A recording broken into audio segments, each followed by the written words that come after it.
বন্ধুরা ফাইনালি চলে আসলাম আমরা কোথায় দেখেন সরিষা খেতে ডগরতলি বিলে এত সুন্দর সরিষা ফুল আসলে এখন তো মানে যে অবস্থা ঢাকা শহরে তো সরিষা ক্ষেত পাওয়াই যায় না। তো হচ্ছে ডগরতলি একটা গ্রামের একটা দৃশ্য আর কি, ডগরতলি আসলে পরে দেখা যায় গ্রামের কিছু কিছু দৃশ্য মানে এত সুন্দর আসলে মানে ডগরতলি পড়ে গেছে একটু গ্রামের ভিতরে মানে ভিতরে তো তো আপনারা কিন্তু অবশ্যই আসবেন। দেখেন চারিপাশে এত সুন্দর, কত সুন্দর দেখেন এই যে সরিষা ফুল, এত সুন্দর সরিষা ফুল। আচ্ছা সবই তো ঠিক আছে, গ্রামের দিকে কি সরিষা ক্ষেত নাই যে তোমার ডগরতলি আসতে হবে ঢাকা শহরে?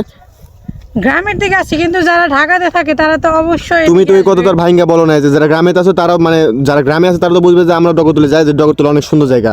আরে না, যারা ধরো ঢাকাতে থাকে তারা ধরো এটা কিন্তু একটা, তুমি তো জানোই যে গ্রামের ভিতরে পড়ে গেছে, ঠিক আছে ডগরতলি সে ডগরতলি যে বাসে ব্রিজ আর এই যে সরিষা ক্ষেত এত সুন্দর, আমার কাছে সেরা গো।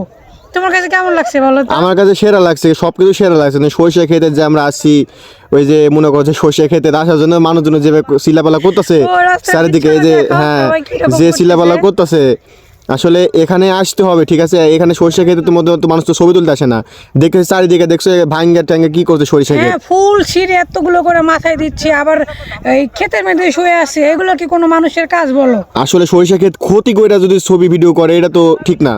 না, এটা অবশ্যই ঠিক না। আপনারা যারা আসবেন এটা কিন্তু অবশ্যই করবেন না। দেখেন ওই যে ক্ষেতের মালিকগুলা রাস্তার ধারে দাঁড়িয়ে আছে কীরকম করতেছে, আর এই যে দেখেন আশেপাশে কত মানুষ কি সুন্দর সুন্দর করে ছবি তুলছে, এপাশেও আছে দেখো, আর এত সুন্দর, আর সাথে ঠান্ডা বাতাস, আর এদিকে সূর্য, কি যে শান্তি লাগছে।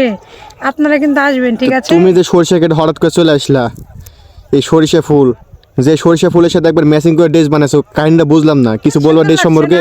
মানে আসলে তুমি সরিষা ফুলের সাথে একবার ম্যাচিং হয়ে গেছো, বুঝলাম না কি করে। সরিষা ফুল হলুদ, আমার ড্রেসটাও হলুদ, কেমন হয়েছে? আর বন্ধুরা কিন্তু কমেন্টে জানাবেন কেমন হয়েছে। অবশ্যই অবশ্যই আর জানো। সাথে কিন্তু অবশ্যই জামাই নিয়ে আসবেন, ঠিক আছে? তাহলে কিন্তু ক্যামেরাম্যান, না হলে কে ছবি তুলবে বলেন? মানে জামাইরে তুমি ক্যামেরাম্যান বানাইছো, বাবা রে বাবা, তোমার যা মানে personal cameraman। পরিকল্পনা তো অনেক সুন্দর দেখতেছি আমি। কেন, তুমি আমার পার্সোনাল ক্যামেরাম্যান না? তা তো অবশ্যই তোমার ক্যামেরাম্যান সবসময় ক্যামেরা ধরে থাকে, কোনো সমস্যা নাই। আসো দেখো দৃশ্যটা, দেখো কিরকম দৃশ্যটা আসলে অনেক সুন্দর লাগতেছে। ভালো লাগছে। হুম। আশা করি আপনাদের ভালো লাগবে। আপনারা কিন্তু অবশ্যই আসবেন এই শীতের সময়। আর এই যে ফুল কিন্তু কয়েকদিন পরে পড়ে যাবে, এখনই যে অবস্থা পড়ে যাবে, ঠিক আছে? এখনই আপনারা কিছুদিন মানে কিছু আর আসলে এই ডগরতলি, ঠিক আছে, সাভারের ডগরতলি যে ভিডিও ছাড়লেই ফর ইউ, কথাটা কিন্তু আরেকবার বলা উচিত তোমার। এই ডগরতলি সরিষা ক্ষেতের যে ভিডিও ছাড়লেই ফর ইউ। তাহলে আপনারা সবাই ডগরতলি বিলে চলে আসবেন। আর এই ভিডিওটা কিন্তু অবশ্যই শেয়ার, লাইক, কমেন্ট করবেন, ঠিক আছে? আর আমাকে বেশি বেশি সাপোর্ট করবেন আপনারা।